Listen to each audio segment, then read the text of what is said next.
Greetings from the great state of Pennsylvania. My name's Brett, and this is Topo Ranger for February 25th, 2026. Wow, sounds like the future, right? We do have a situation going on up in around Middleton, Harrisburg, Pennsylvania, that is interesting. And basically what's going on there is we're getting these ice jams. I happened to be on the news today, and I noticed that there were a whole bunch of videos of people up there in that area, and there were ice jams. Things are backing up, right? This one guy's house almost got flooded. So I'm thinking maybe tomorrow, since tomorrow is an off day, I'm trying to do a video every other day here. Since tomorrow is an off day, if the weather is decent enough tomorrow, maybe we're going to go up there and maybe try to get some footage of just the ice in general, huge chunks just moving around. But also maybe we can, maybe we'll encounter an ice jam. I think the person's house that almost got flooded, I think that was around Swatara Creek. Maybe we'll do that tomorrow, and maybe I'll have a video about that tomorrow or the next day. But today, what are we going to do today? I'm going to talk about a little area known as the Port Knights Islands off the coast of the North Island in New Zealand. Subscribe, ring my bell, follow me on all the platforms. Let's get started. Back to the Blue Marble. We're going to New Zealand, which I think is on the opposite side of the Earth from where we are right now. Well, maybe not the exact opposite, but pretty much, right? Australia is right here, right? The land down under is right there, just to give you an idea of where we're starting our zoom in, right? Here we go. We are looking at the Port Knights Island, the North Island, or the bigger island is called Tawiti Rahi, okay? And then the smaller one, which is the host of the main feature, the star of the show, the big kahuna, maybe as they'd say in Hawaii, although we're not in Hawaii, the big kahuna of this episode is a sea cave called Rikoriko Cave. And by some estimates, it is the largest sea cave on the face of our great, big, beautiful planet. Largest by volume, not largest by length, right? There's a list of the longest sea caves on the planet as measured by distance, say it's 1,000 feet of passage, right? But people are talking about this as the biggest in terms of volume, and we're going to see why. And Rikoriko Cave is right here. It's on the Aorangi Island. And here is Rikoriko Cave. It's on the southern island. And let's zoom in a little bit here and just take a quick peek around this volcanic archipelago. And when you zoom in, you can see Bird Rock, Motukapiti Rock, right? A lot of these little islets or sea stacks have names. Crater Bay. And we're just sitting there in the ocean. Now, these islands are uninhabited. They have been since the 1820s. And the islands form a protective nature reserve. And they're very famous for their marine biodiversity and their underwater landscapes. The videos, we're going to be looking at a lot of pics and videos today. A lot of the videos are diving videos, and we're going to be looking at the underwater topography. I tried to focus in on dive videos that really show the topography of it, which is really the dramatic thing about this location. So this little archipelago formed about 10 million years ago. It features dramatic cliffs that drop up to 300. So you got 300-foot cliffs, 300-plus foot cliffs along the sides of these islands and these sea stacks. Sea caves, arches, tunnels that create diverse habitats for marine life. The surrounding waters are influenced by warm subtropical currents from the Coral Sea, blending temperate and tropical species, which makes the area a hotspot for unique ecosystems. So, and you'll see that today. Again, it kind of reminded me of Porto Santo, although there does seem to be more life underwater here than over there. But it's not like your typical, warm water reefs. Jacques Cousteau actually ranked the Port Knights as one of the top 10 dive sites globally, right? Jacques Cousteau. For you youngins out there who don't know, Jacques Cousteau was a French underwater explorer who was really very well known back in the 60s and the 70s and the 80s. I grew up watching Jacques Cousteau TV shows. They were on once a week. It was called like Jacques Cousteau's Underwater World. He had a whole team, and they went out and they did all kinds of diving. It wasn't just diving in the ocean. It was everything. He thought so highly of this location that he put it in his top 10. And that's saying a lot, because here's a guy who spent his entire life going around on his boat. What was the name of the boat? Calypso. And the pop culture connection to that is that song by John Denver, okay? It's called Calypso. He wrote that song after going out on the boat with Jacques Cousteau. So there we got a little musical tie in there. Anyway, I don't want to get too distracted. And you can do scuba, you can do snorkel, you can do kayaking, free diving, sightseeing. Where you're coming from is a place called Tutukaka, and that's on the mainland of the North Island. You're going to encounter tons of fish, stingrays, colorful invertebrates, and dolphins, whales, and an orca. I did look at some videos that showed killer whales, and then these other kind of either dolphins or but I don't know. There was another kind of whale there, smaller whales, and there are dolphins there. So why don't we look at some really good pictures from a website or a photographer, Michelle Marshall. We're just going to look at some of these. These are from 2018, and these will just give you kind of a good idea of what these things look like if you were on a boat traveling around them. And there we have an arch. All these arches have names. I'm going to show you a map in a second that has like a sampling of all of the various places. There's a ton of dive locations. Here's a shot of a lonely rock in the middle of the sea here. I don't know if that stuff behind there is actually the mainland of the main part of New Zealand, the North Island there. Also going to be a lot of seabirds, right? Sea caves usually have seabirds, and we do here. There's one of the big arches. I'm not sure the name of this one, but that's high. So basically what people do is they go in here and they go underwater right through, and you just swim around the base of these islands. You're not allowed to actually physically go onto the islands. You have to get special permission from the government of New Zealand. Since it is like a marine reserve, they don't want people clambering around on the rocks up there. But honestly, you don't really have to, because there's so much that is accessible by boat that I don't think that's really any kind of big deal, to be honest. And there's that same arch from a different angle. There it is again. We're probably looking at, 200-300 foot cliffs here. So the scale is impressive. Here's one of the arches at level. Notice the color of the water. It's got that nice, I guess one person described it as turquoise. And you can drive boats through these caves and arches. And that's part of the thing. You can go on a tour, you don't even have to get in the water, right? You just go there, drive around.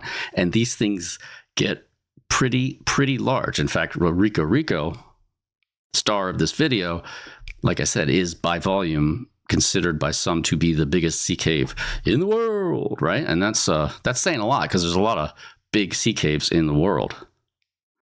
And there's a little arch. Here's a good shot from the air, right? Maybe it's his drone shot. I think this is the top island and this is the lower island, although I'm not really sure which way we're looking. Rikoriko might be right here. Let's see what this one. There's the big arch. Yeah, it's hard to tell. There's a standalone island with a big arch too. And there's a sailboat, right, for scale, kind of give you an idea. I don't know how big that sailboat is, but we're probably looking at least a 75 foot height of that sea arch there. So those photos, again, were by Michelle Marshall on smugmug.com. As always, I will leave the links to the stuff that I review and look at in the description of this video. So let's delve a little deeper briefly into the geology of these islands. So what they represent are the eroded remnants of a late Miocene rhyolite volcano with no land connections to the mainland Northland. I guess that's what they're calling the North Island, is considered the Northland for at least the last 2 million years. So there's no connection. No animals, at least no animals that live on land, are going to be going back and forth. And that contributes to the unique biota of the islands. The primary surface rocks are rhyolitic breccia and minor tuff formed around 10 million years ago in the late Miocene from hot pyroclastic flows. Remember pyroclastic stuff we talked about in the video, in the Mount Elgon video. Go check that video out. Cooler avalanches, I don't know what that is, and ash showers on the western slopes of an active volcano. So the islands were created that way, and they're primarily rhyolitic breccia. Breccia is like smashed up pieces of rock, compressed and formed into a new rock. Does that make sense? Now, they think the original volcano might have been as big as 15 to 25 kilometers in diameter and roughly 1,000 meters high, so 3,500 feet high off of the water. And it has been completely just wiped out, eroded over the last 9 million years, leaving only the islands. So what you're going to see in today's pictures and video is just the remains of what used to be a much larger situation here. The island's current shape results mainly from marine erosion, waves, right, over the last million years, influenced by ice age sea level oscillations. As the glaciers get bigger, oceans drop. As everything starts to melt, the oceans go back up. And slow regional uplift. So that while this thing is getting worn down and the sea levels are going up and down, the whole thing is slowly being uplifted like this. During the interglacials, wave action formed coastal platforms and cliffs, preserved as upland terraces due to uplift, right? So the wave action creates a platform, right? Digs into the side, and then as the uplift continues, next thing you know, you got these terraces way above the waterline. Sea cliffs, caves, arches, and bays eroded along fracture sets during lower sea levels, about 30,000 to 15,000 years ago, with many features now submarine, right? That's the key there. That's what makes this spot so cool, is that it has neat stuff on the surface, and you go underwater and you just get more of that stuff, creating diverse underwater landscapes. Examples include the Northern Arch, Rikoriko Cave, and the Maomao Arch. The seabed around the islands drops sharply to over 100 meters within 800 meters of the island. Boom, ocean drops away. So now let's look at a map that I found, which shows you the topography a little bit, but it's mainly about all these different locations. So this is the island here, the green, right? Everything else is going to be in the water. We've got Wild Beast, which is Tapaki Point. We got Astrid's Wall, Anne's Rock, T. Arara Point, Northern Arch, Tower Point, Cream Gardens, Haku Point, Barren, the Splendid Arch. I can't pronounce that. I'm not gonna even try. Macro City, Dark Forest, Maratia Point. You got Bernie's Cave. Bernie has a cave there. Hope Point, Air Bubble Cave, which I did see a video where you basically go under and you pop up into an air bubble. Not unlike that video that I didn't actually watch it, but one of the videos I linked to in the Porto Santo episode had those guys coming up basically in like an air belt. Yukon Bay, Sombre Forest, Giant Staircase, Landing Bay Pinnacle, Taravana Cave, Skull Bay. Okay, so that's the northern island, the larger one, and then you also have the southern one, which is Aorangi Island, and there is where you have Rikoriko Cave, right, which is what we're going to get to in a second here. You have the Kahawai Point. You have Red Baron Caves, the Chimney, Sterling Cave, Keys Cave, Jan's Tunnel, Blind Tunnel, Southern Archway, Blue Maomao Arch. We're going to see some footage from that, right? Shaft Cave, the tunnel, another tunnel, Venus Cave, Fraser's Landing, Foam Bay. So there are a plethora of places to go and explore and places to dive, mainly diving, because again, you're not allowed to actually go on the islands because it's a marine preserve. So let's look at a few pictures that I kind of curated here for y'all. This is the Blue Maomao Arch. And again, the maomao is a type of fish, which you'll see in the videos. That's probably the arch right there. You can see the water is very clear. The visibility is very good. And you do have stuff growing on the islands, but it's kind of scrubby. It's not lush, right, by any stretch of the imagination. And you got stuff dripping down here. I'm not sure what that is. This is an underwater shot of the Blue Maomao Arch. And this is what I'm talking about here. You see these fish? Look at that. Schools, huge, giant schools of fish. You go through here. You go underwater, under the arch. I don't know the name of this feature, but it's from inside a sea cave or an arch or a long arch, and you got multiple ways out. You can see over here in the distance, there's another sea cave here. Here's a cool picture from Excurzilla. One of the sea arches, you go through and then you pop up inside a kind of an enclosed open pit chamber that's huge. And then you go back down and you pop out another way. This might be that, because you see how there's light? There's a shaft of light coming down and it's illuminating the water right here. And you go through here. The people dive through here. They also go through in boats and kayak, ocean kayaking. That would be really nice, right?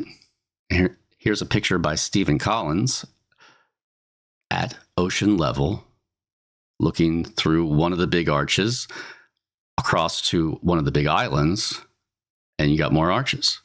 And this is this rhyolitic breccia. And then this one, which is from Inspired to Dive as well, is of a spot called Long Cave. And this is Charlie McVicar. Okay, he's the guy either in that shot or the one who took the picture. Right, going back in there. That's a person right there. It looks like he's got like double 80 tanks on. Here's another shot of Long Cave, which also is a long crack or a long trench. It's a trench that I think turns into a cave. This is also by Charlie McVicar. This is his Flickr account. And here's one of a feature called Matt's Crack. Now this one is a little bit hard to tell what's going on here. But that's a person. See that right there? Those are the bubbles streaming up. So this is a person diving in this crack called Matt's Crack. And I think they do have some lighting here. Let's see how there's a shadow and there's a wall. I mean, it's probably, what is it, 100-foot wall? Maybe it's 75, 80 feet, the way the light hits these rocks and the textures. So as they say, let's go to the video. First, we're going to be looking at a clip entitled Diving at Poor Knights Islands. This is the Northern Arch. This 3-year-old video from Studio Houdini.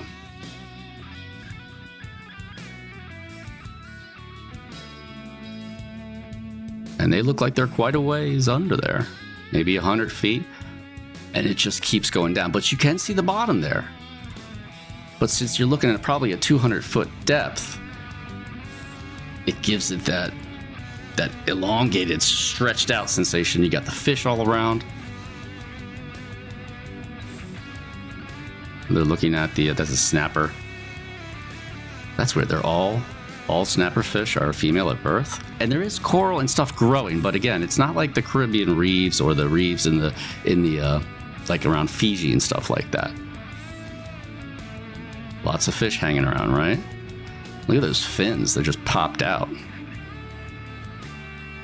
I did look at a video that I'm not going to actually use in this video, where there were some people doing trimix diving and they went down to about 200 feet.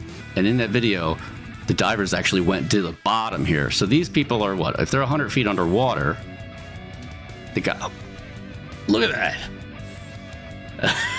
They went the whole way down to about 200 feet. And then they went through a little underwater arch at 200 feet, which even looks more, which is even cooler looking because it's there, right there. That's where they went down. If you look for that video, just type in like trimix diving Poor Knights and you should be able to find it. All right, so that's our first video. And again, that was Studio Houdini, diving at Poor Knights Islands. That was the Northern Arch. Next up, Snorkeling the Poor Knights, New Zealand by John Highclimb. That's the name of the channel, John Highclimb. This video is 2 years old. I think this is Rikoriko. This is the cave we're gonna hit up in a moment here. And it looks like, is that a trimaran? No, it's just two. Yeah, that's Rikoriko. That's the entrance, yeah. So by volume, they estimate this is the largest sea cave in the world. And they actually went in there and measured this thing with scanners and lasers and stuff. So we'll get to that in a second. We'll get to the more detailed information about that in a second. The water, I think the water in the cave itself is about 80 feet deep. And one of the neat things you can do there is when you get inside, you make noise, you yell out something, and the echo, the reverberation it's pretty wild. And the walls just covered with all kinds of stuff. Got that dark green, you got pink. I don't know what that is. The rock itself looks very dark maroonish, ochre kind of thing. Let's put their audio on because this is the part where he talks about the cave. Did a 3D model, working out the And even just with the guy talking, you can hear that reverb, that echo. Meters of volume inside this cave, and that makes it the biggest in the world for volume in a cave. There's other caves that are longer and deeper and all that sort of stuff, but we'll take the overall volume. And you can dive in this cave. You can snorkel, kayak, scuba dive. People like Neil Finn from Crowded House. What? Oh, he said Neil Finn from Crowded House actually sang in the cave. I wonder if he sang. Can you hear that? I think they do it again.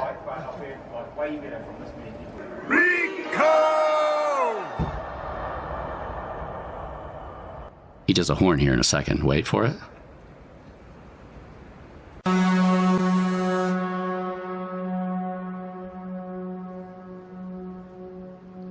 Wow. It's still lingering. That's how long that the sound just echoes and reverberates. Nice. Pretty cool, eh?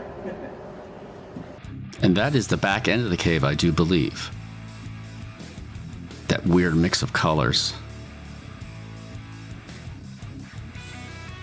And here's some footage of what the islands look like on the surface. There's an arch right there. You see that one there? Right there? Actually, no, that's a crack. That looked like a sea arch. That looked like an arch that actually crumbled. Is this the northern arch? I'm not sure which one this is, but this is the one. It's actually more like a tunnel, like a through cave. That's what it looks like from the other side. All right, so that was John Highclimb. That's the name of the channel. Snorkeling the Poor Nights, and that video is 2 years old. This next one is interesting. Diving Mineshaft Cave, Poor Nights Islands. The channel is Axel Bush. That's the name of the person who I think shot it, and that's the name of the channel, Axel Bush. Mineshaft Cave is a little cave next to Matt's Crack at the Poor Nights Islands Marine Reserve, New Zealand. It's a big bubble cave with a shaft at the back at about 25 meters of depth. So let's follow him back into Mineshaft Cave.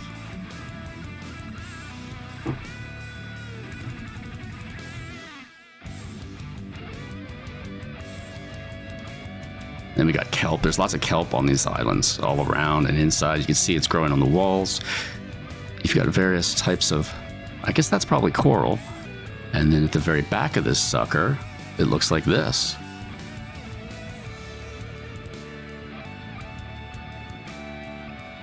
And you can see the blue from the entrance. I mean, they got to be at least, 100, 200 feet into this thing. And as you go out of Mineshaft Cave here, the entrance is just huge.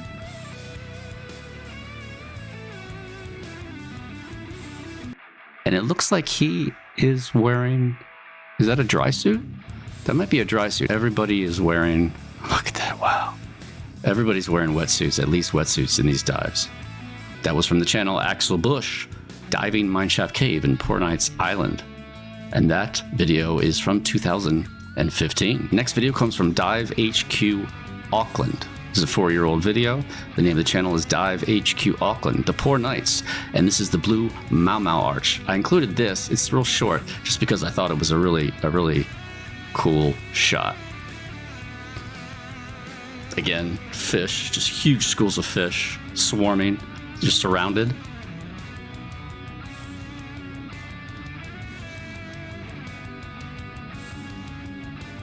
If you get up close to the stuff with lights, though, it really pops. And you get some nice drone shots. Look at that. Beautiful, great video. Dive HQ Auckland. Auckland. Is it pronounced Auckland? I think it's just Auckland.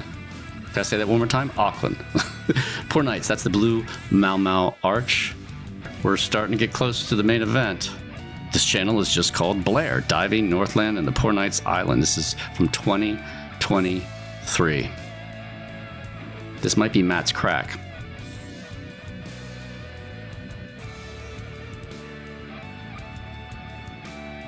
I mean, yeah, I wonder what the depth is here.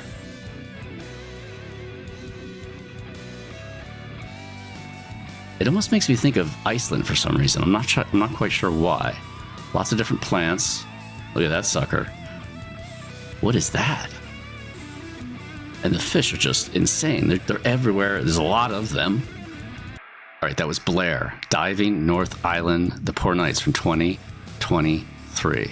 All right, we got one more video that we're going to look at real quick here before we actually get more into the details of this Rikoriko Cave. Again, the largest cave by volume, the largest sea cave in the world by volume. This is from Diving Drake. The name of the channel is Diving Drake. Poor Knights Island Scuba. Now, I don't know what this person is using to shoot. It's one of those 360 situations, and it stitches together. You may not like it because it's so wonky, but the colors look really good, and it's definitely a fun video to look at. See that? Look at that guy. You see that fish? He tried to eat the camera, and they're very curious. That's a New Zealand black angelfish. I think they must have some lights on this, because the only way you're going to get those colors, unless you're doing it, you're tweaking it when in the look at that. You tweaking it in the edit. That person has a dive light up there. It's like a fisheye lens, right? Yeah, let's go full screen. Wow. You can see the surface up above there. What are they at, 100 feet? This is the person that's filming. And they're going right on through the arch. Here's one side of the arch. Here's the other. It's all distorted, but quite a few divers down in there. The blue maomao arch. How can you argue with that? The purple fish, thousands of purple fish. Bubbles heading up. You can see the color of the rocks in the air above the water right here.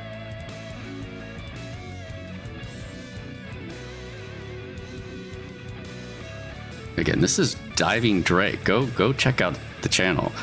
I'm not sure if this person does all the videos like this. That looks like a pretty decent light that person has there. See how it just makes everything pop out? The deeper you go, the harder it is for that color to show up just from the ambient light. It's a little confusing to watch videos made like this, though, because you're kind of like trying to figure out, well, wait, am I up? Am I down? What's going on? Diving Drake is the name of that channel, Poor Knights Island Scuba. That video is actually from last month. That's January 18, 26. So this video is basically, they just put this up. Just an amazing footage. So let's get a little deeper into Rikoriko Cave. Here's a picture by xcurzilla.com. I picked this one because it shows scale. And that's the entrance to Rikoriko Cave. We're going to go over the numbers here in a second. Here's a shot from the inside looking out on one of the boats there. That I think they do tours. And the water, I guess if you get there at the right time of day, the water does look like that. It does kind of light it up. And like I said before, you can do a dive that goes inside the cave itself. There are bones. There's whale bones on the floor of it. At a certain point, you can see them. So this PDF is going to give us a little bit more information about the cave itself. Rikoriko Cave, New Zealand, world's largest sea cave. And this was written, and some of the pictures were taken by Dave Bunnell. And I did talk about him before, and I mentioned his website, and his website is goodearthgraphics.com. If you go to goodearthgraphics.com, he's got pictures, tons of caving pictures. He loves sea caves. He takes pictures and surveys and explores sea caves. Some of them in California, some of the ones in California are just mind-blowing. So go check out that website. Or if you just do an image search, type his name or type in Good Earth Graphics, cave pictures, whatever, and you should get a lot of his pictures. He's a great photographer too. But what does this PDF actually say?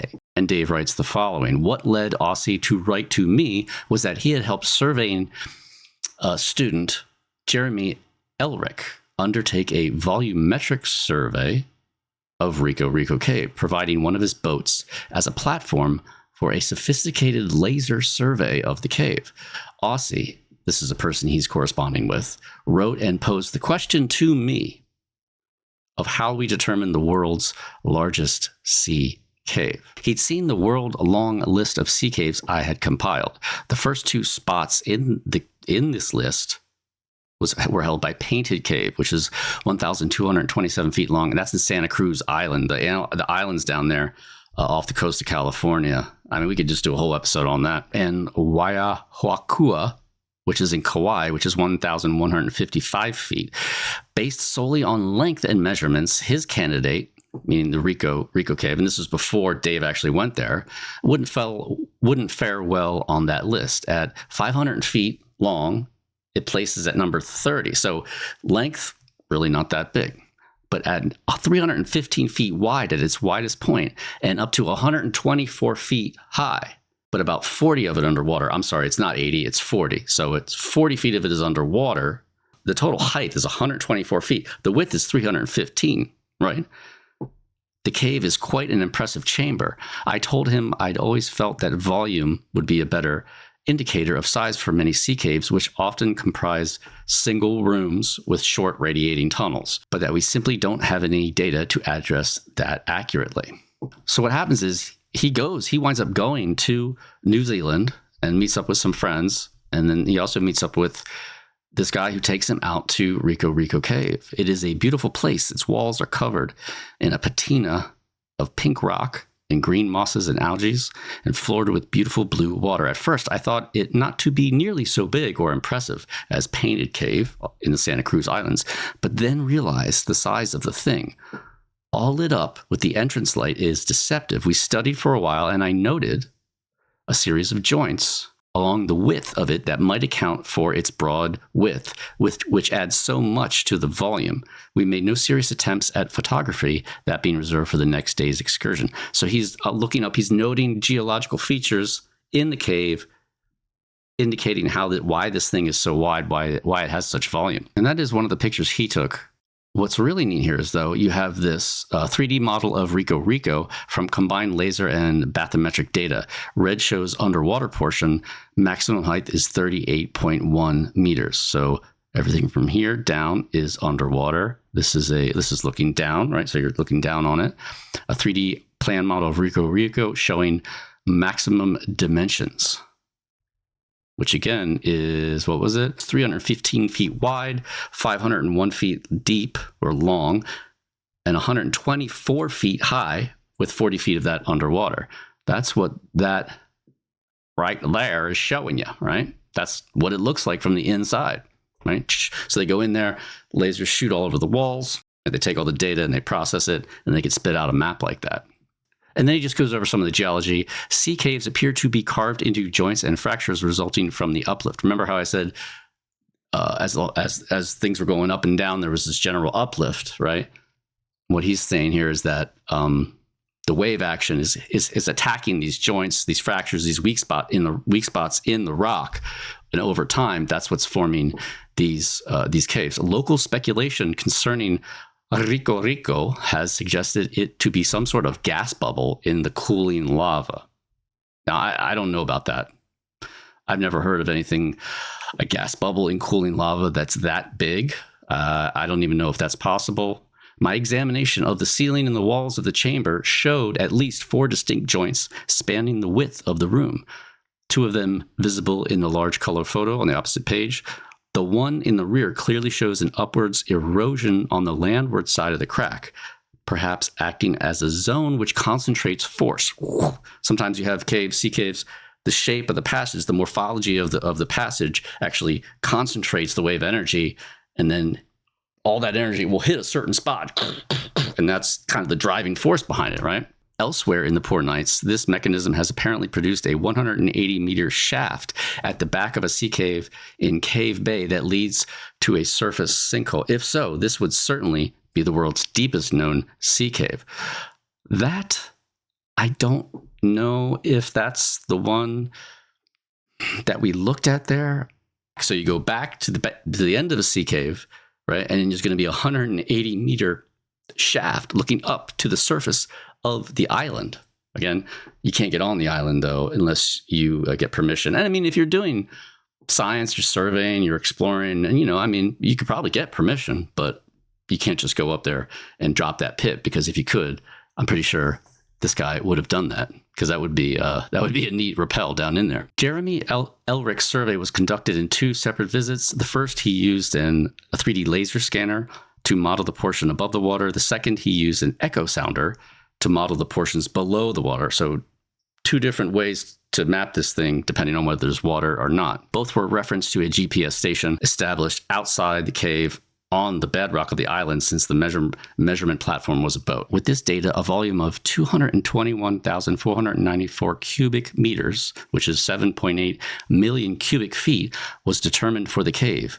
Of this total, about 42.5% is below the water. So you're coming up on half of this thing is actually below the water. So if you go into it on a boat, let's say you're not a diver or a snorkeler, you go in a kayak, you're like, wow, this thing is huge, but you still have 42% more under the surface. Imagine if you could get a photo that was able to capture the underwater portion and the above water portion in one shot. You probably need a super powerful light to do that. Aussie's estimate and Jeremy's very accurate data suggests that Rikoriko is indeed the world's largest sea cave by volume. In the world of large cave chambers in general, though, it is a lightweight. The Sarawak Chamber, the world's largest room by surface area, has a volume of 12 million cubic meters. That's the Sarawak Chamber. That's a very famous monster room it's in Borneo, I think, right? Borneo. I've seen movies and videos of it. It's this insanely large chamber, and I remember I watched a documentary about it a long time ago. God, it was like a long time ago.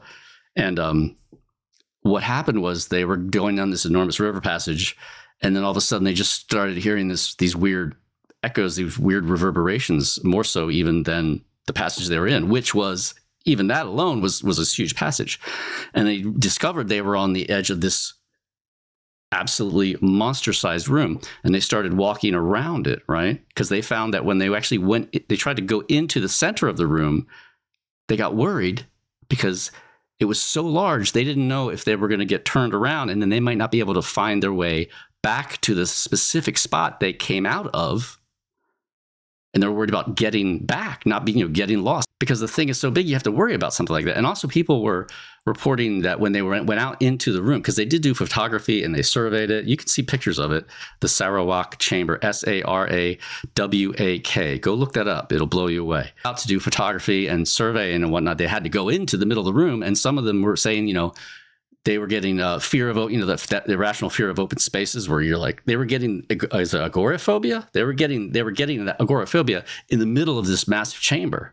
They started like an anxiety attack because you're underground, but yet you're so big you can't see the ceiling, you can't see the walls with a regular light. That's what he's talking about. So basically, he's just saying that, this is a huge sea cave, but there are other cave rooms which are actually a lot bigger than that. Go check out Rikoriko Cave, New Zealand World's Longest Sea Cave, an article written by Daipa. Now, I will leave the link to the PDF in the description below.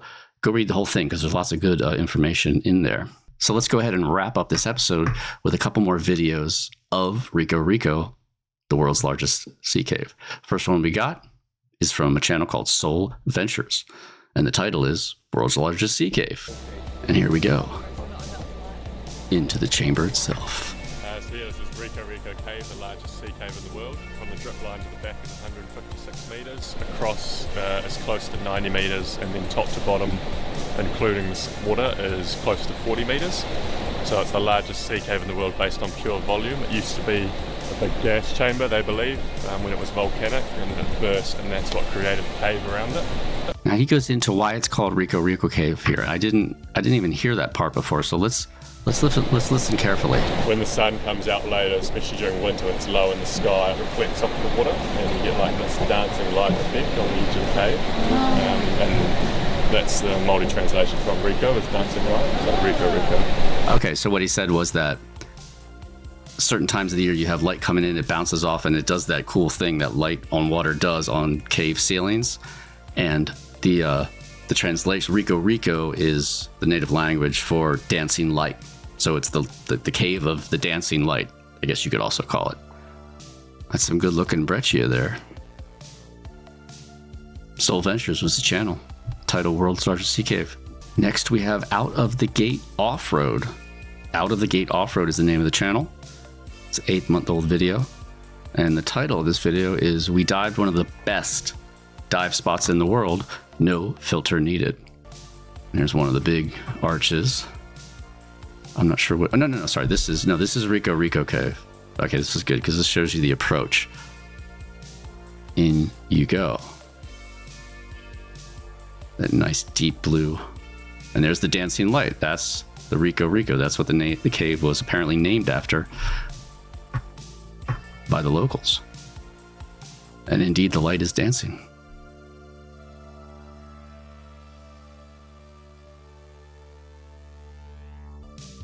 See how the sun comes in there?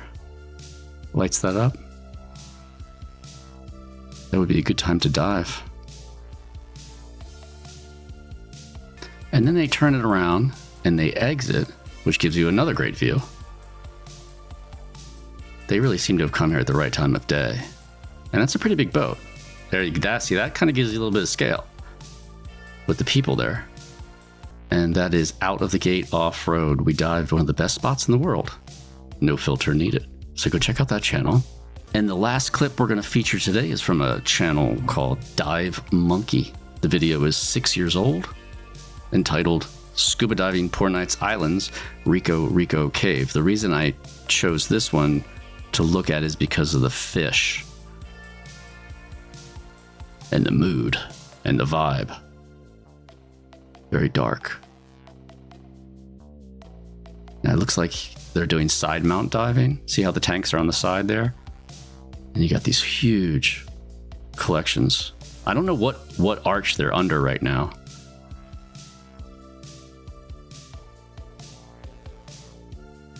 Yeah, he's got a good dive light. Yeah, and you can see the surface up there. Just looming. Then it gets really dark. Silhouette of the fish. And they're just hanging. And it kind of turns into a wall dive.